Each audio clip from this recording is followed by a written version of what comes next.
Speaking of good, one of the best in the game, half of our co-main event, Dorino. Gilbert Burns is joining us now, and I think, Gilbert, a lot of people forget that you've been living in South Florida for a decade now, 45 minutes up the road from where we are here in Miami. However, you have acknowledged that you fully expect this to be enemy territory in the arena on Saturday night. And before you answer that, Gilbert, we actually have your opponent, Jorge Masvidal, weighing in right now. Jorge Masvidal. Feel free to chime in, Gilbert. He's looking good. Look at him. What's the first thing you notice? Honestly, don't lie.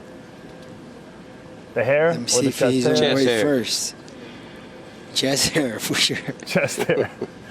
Tattoo. 171. 171 pounds, the official weight for Gamebred, Jorge Masvidal. He looks to be in phenomenal Nice. shape. Yo, Gilbert's talking. Phenomenal? No, he looked good, but not phenomenal. Thank you. Thank you, Gilbert. Don't Gilbert, be he afraid looks to shut like him Gilbert. He down. looks like he's in phenomenal shape in comparison to other times. That's the only way you got to look at stuff, Gil, is from what they looked at before to what they look like now. Right? So you look at the guy on his KO and you say, oh, he's in phenomenal shape. He's got it. Hey, Gilbert, so are you in phenomenal shape? I saw you on the scale. Yeah, I have like 300 abs. Bro. You look in phenomenal shape, That's Gilbert. phenomenal shape. Wash some clothing on that. Can you My just take your goodness. shirt off? That's ridiculous. Not that. That is not phenomenal shape, bro. Come Gilbert, do you want DC to hold up his shirt right now? Gilbert, I'll show you a lunch box. I'll pick up my shirt and show you a lunch pail. You want to see that? You want to see what a real man looks like? Please do.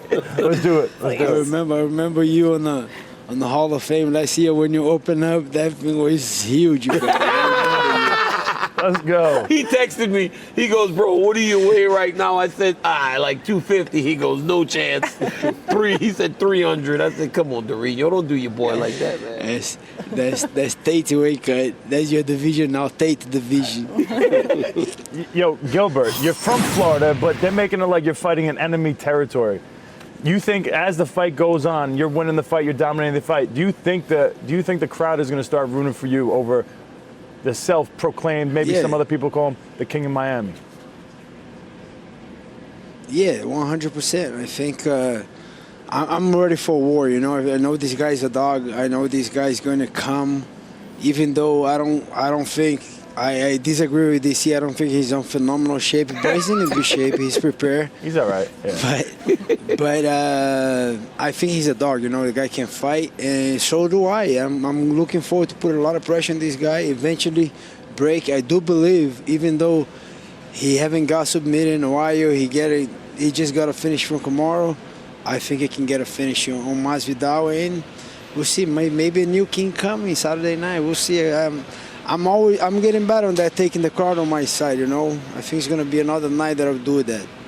I definitely think that they might swing Gilbert. And I watched an interview that you did with Luke Thomas and Brian Campbell before this fight, and you talked about going back to the bread and butter, like really leaning back into your jiu-jitsu, but you also talked about training a lot of ground and pound. What made you want to do that?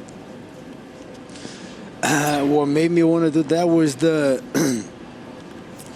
talks after the fight with Wonder Boy, you know. I think it dominated him, but it wasn't as entertained. I think both parts on that because he didn't try to get up so much. That's Chris Weidman's fault. So he was comfortable. He didn't train with me for that fight. You know that. You're so lucky. See, he didn't try it too much to get up, you know. We're working on the guillotine. Great defense. He didn't try to get up so much, but I didn't like the talks after the fight, you know. So he didn't do enough. He just hugged me, and then I'm like, okay, I'm gonna change that. And I put a lot of emphasis on my ground and pound. I think it got a lot of better on my control, on my offensive ground and pound, and then being aggressive, looking for the finish. And yeah, I think my wrestling got better, my grappling offensive got better, my striking got better, and I'm looking forward to a dominate victory tomorrow night. Yeah, Wonder Boy actually said you were the strongest dude he ever felt in the octagon. But the only person he's ever felt stronger than you was me. And he was like, but he couldn't believe that at welterweight you're that strong. Do you bench press a lot? No, I knew, not really, but I study so much of this fight game, you know, and people, I don't care if people see that or not, but I'm stud of the game. And then going to that fight, I still have the screenshots that I sent to my coach, you know, that when Masvidal got on a single leg with him, or when a lot of other fighters got on a grappling situation against the Wonder Boy, they wasn't able to get on a strong position. And my goal, the whole camp, wasn't even get to a wrestling position. But when do I get on a wrestling position, I gotta be very strong, very tight. And every time that I was able to get on Wonder Boy legs or wrestling position, I was very strong. And even if my first shot wasn't working, I was chained. You know, I was in a strong single that was easy to go to a body lock, that was easy to change to a double leg. So I think that was the difference. Every time that I connect with him, that I close the distance, that I got on a wrestling exchange, I was in a very strong position. And that's my thing, you know. I've been training. I think people underestimate my wrestling a little bit, but the only couple guys that I didn't took down was freaking Kamaru, high-level wrestling, Hamza. All the other guys. Yeah. Oh yeah. No, So your wrestling's legit. even though Masvidal has a very good takedown defense, I think whenever I put my hands on him and whenever I get to a hard single leg, double leg, you guys are gonna be surprised. I won't be surprised. Gilbert, I think that's on Wonder Boy's wrestling coach. Didn't have him prepared for the chain wrestling wasn't there for that to get ready. But Gilbert, I got a question for you really quick before you let you go. A little bit of a fun one here.